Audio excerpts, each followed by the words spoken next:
Hello, আসসালামু আলাইকুম। চলে এলাম মম অ্যান্ড নুসেবাস ব্লগ থেকে। আশা করছি সবাই ভালো আছেন। আলহামদুলিল্লাহ আমিও ভালো আছি। তো এই তো আজকে যেহেতু বৃষ্টি হয়েছিল আর বৃষ্টি হলেই বাঙালির সবথেকে প্রিয় খাবার হচ্ছে খিচুড়ি। তার সাথে ইলিশ থাকতে পারে, মুরগির মাংস থাকতে পারে বা ডিম ভুনা থাকতে পারে। তো আজ যেহেতু আমি খিচুড়ি রান্না করব তার সাথে একটু মুরগি ভুনা করে নিব।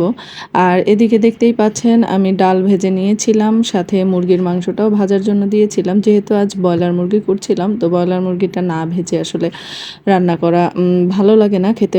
আমার বাসায় কেউই পছন্দ করে না। আর নরমালি আমার বাসায় ব্রয়লার মুরগিটা শুধু চিকেন ফ্রাইয়ের জন্যই খাওয়া হয়। তো বাসায় যেহেতু মুরগি এনেছিল, ভাবলাম আজ ব্রয়লার মুরগিটা দিয়েই একটু রান্না করি।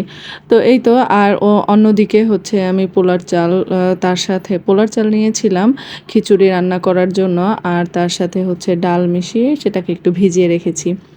আর একে একে দেখতেই পাচ্ছেন আমি চিকেনগুলো ভেজে নিয়েছিলাম, ভেজে নিয়ে তুলে নিয়েছে। আর অন্য দিকে হচ্ছে ওই কড়াইতেই যে কড়াইতে হচ্ছে আমি মুরগিগুলো ভেজেছিলাম, তো সেই কড়াইতেই পেঁয়াজ কুচি দিয়ে দিয়েছিলাম। সেটাকে খুব সুন্দর করে ভেজে নিয়ে তার মধ্যে বাটা মশলা যেগুলো ছিল আদা রসুন পেঁয়াজ বাটা সব কিছু একসঙ্গে মিশিয়ে ভালো করে পানি দিয়ে কষিয়ে নিয়েছি।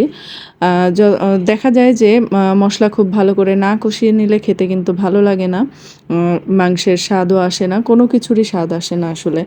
আর এই তো মশলা ভালো করে কষিয়ে নিয়ে তারপরে শুকনা যে গুঁড়া মশলাগুলো ছিল, হলুদের গুঁড়া মরিচের গুঁড়া জিরার গুঁড়া ধনিয়ার গুঁড়া, সেগুলো দিয়ে দিয়েছি। আর সাথে দুটো তেজপাতা আর হচ্ছে গরম মশলা দিয়ে দিয়েছিলাম। তো সেটাকেও খুব সুন্দর করে কষিয়ে নিয়ে মাংসটা এটার মধ্যে দিয়ে দিয়েছি।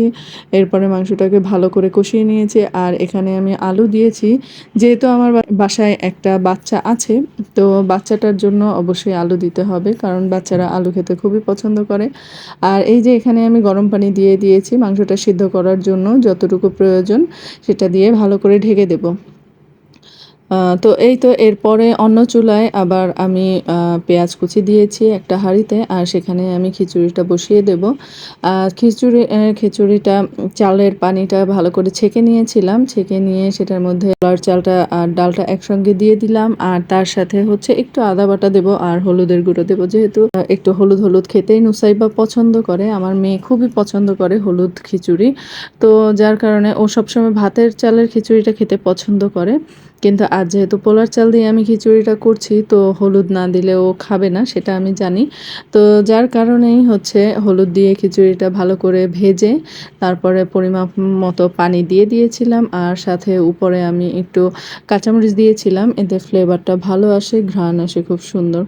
তো পোলার চালটা খুব সুন্দরভাবে সে পানিগুলো টেনে গিয়েছে। আর এরপরে একটু ভালো করে নেড়ে চেড়ে নিচ্ছিলাম। আর একটু দমে রেখে দিলেই এটা হয়ে যাবে সম্পূর্ণভাবে। তো দেখতেই পাচ্ছেন খুব সুন্দরভাবে হয়ে গিয়েছে, ঝরঝরা হয়ে গিয়েছে। আর এই যে বেড়ে নিলাম খিচুড়িটা, আর মুরগির মাংসটাও হচ্ছে আমি বেড়ে নিচ্ছি, দেখতেই পাচ্ছেন। আর তেজপাতা কখনোই আমি কড়াইতে রেখে দিই না, এখান থেকে উঠিয়ে ফেলি। আর যতটুকু প্রয়োজন ততটুকুই উঠিয়ে নিয়েছি, যেহেতু আমরা মানুষ খুবই কম আর দুপুরে খাওয়ার মানুষ তো আরও কম। যাই হোক, এই তো সর্বশেষ লুক আসছে এটাই দেখেন। আজ আর ভিডিওটি বড় করব না, তো আজ এই পর্যন্তই। ভালো থাকবেন, আল্লাহ হাফেজ।